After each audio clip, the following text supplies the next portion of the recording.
వివరాల నమోదుకు ఆగస్టు 5 గడువు. సంతకం చేసి నామినీ పేరుతో ఏఈఓకివ్వాలి. ఆగస్టు 10 తేదీ నాటికి ఎల్ఐసికి జాబితా. వివరాల నమోదుకు ఆగస్టు 5 గడువు. ఆగస్టు 10 తేదీ నాటికి ఎల్ఐసికి జాబితా. కొత్తగా పట్టా బుక్కులు పొందిన రైతులు 3,22,582 మంది. సంతకం చేసి నామినీ పేరుతో స్వయంగా ఏఈఓకు ఇవ్వాలి. ఆగస్టు 14తో ముగియనున్న 2023 నుంచి 24 వరకు పాలసీ గడువు. రైతు బీమా పథకంలో కొత్త రైతుల నమోదుకు రాష్ట్ర ప్రభుత్వం పచ్చజెండా ఊపింది. కొత్తగా పట్టాదారు పాస్ పుస్తకాలు తీసుకుని పథకంలో లేని వారి పేర్లను నమోదు చేయాలని రాష్ట్ర వ్యవసాయ శాఖ డైరెక్టర్ డాక్టర్ గోపి శనివారం సర్క్యులర్ జారీ చేశారు. 2024 నుంచి 25 వరకు ఫార్మర్ గ్రూప్ ఇన్సూరెన్స్ స్కీమ్లో కొత్త రైతులను చేర్చటానికి ఆగస్టు 5 తేదీ నాటికి గడువు విధించారు. అలాగే 5 ఎకరాల విస్తీర్ణంలోపున్న పాత పట్టాదారులు గతంలో పట్టాదారు పాస్ పుస్తకాలు ఉన్నప్పటికీ నమోదు చేసుకొని 5 ఎకరాలకు మించి ఉన్న పట్టాదారుల వివరాలను నమోదు చేయటానికి ఆగస్టు 5 తేదీని డెడ్లైన్గా ప్రకటించారు. ఎల్ఐసికి ఆగస్టు 10వ తేదీ నాటికి అర్హులైన రైతుల జాబితాను ప్రభుత్వం ఇవ్వాల్సి ఉంది.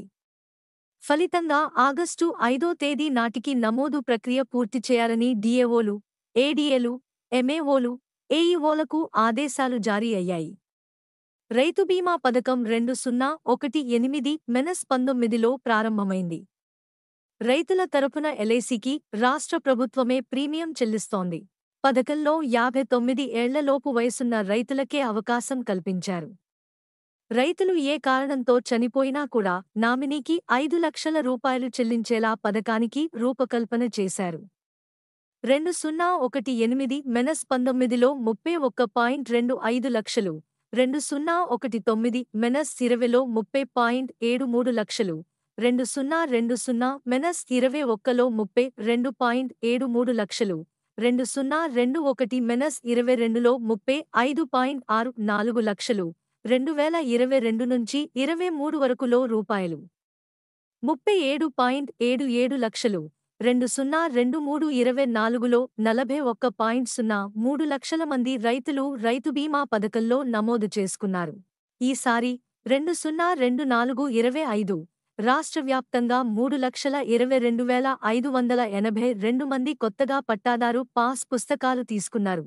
వీరిని జిల్లాల వారీగా రైతు బీమా పథకంలో నమోదు చేయించాలని ఆదేశాలు జారీ అయ్యాయి.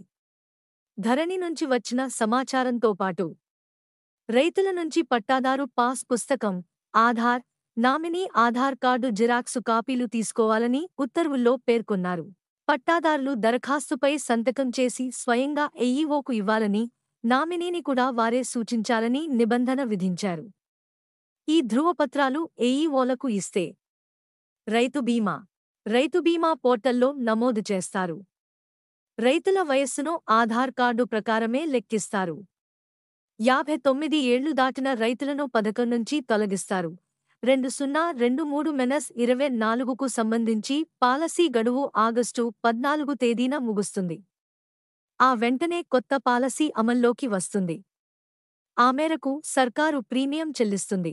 గత 6 ఏళ్లలో రైతు బీమాలో నమోదు చేసుకుని ఎల్ఐసి ఐడి నంబరు కలిగి ఉన్న రైతుల వివరాల సేకరణను మాత్రం ఈ నెల 30 తేదీ నాటికి పూర్తి చేయాలని ఏఈఓలకు ఆదేశాలు జారీ చేశారు. కాగా 2023 నుంచి 24 వరకు సంవత్సరానికి ఒక్కో రైతు పేరు మీద రాష్ట్ర ప్రభుత్వం 3,600 రూపాయలు చొప్పున ఎల్ఐసికి ప్రీమియం చెల్లించింది. ఈసారి ఫార్మర్ గ్రూప్ లైఫ్ ఇన్సూరెన్స్లో నమోదు చేసే రైతుల సంఖ్య సుమారు 45 లక్షలకు దగ్గరగా ఉంటుందనే అంచనాలు ఉన్నాయి. మన ఛానల్కి సబ్స్క్రైబ్ చేసుకోండి, లైక్ చేయండి మరియు కామెంట్ చేయండి. మీ సపోర్ట్ మాకు చాలా ముఖ్యం. కొత్త వార్తలు మరియు అప్డేట్స్ కోసం బెల్ ఐకాన్ని నొక్కండి.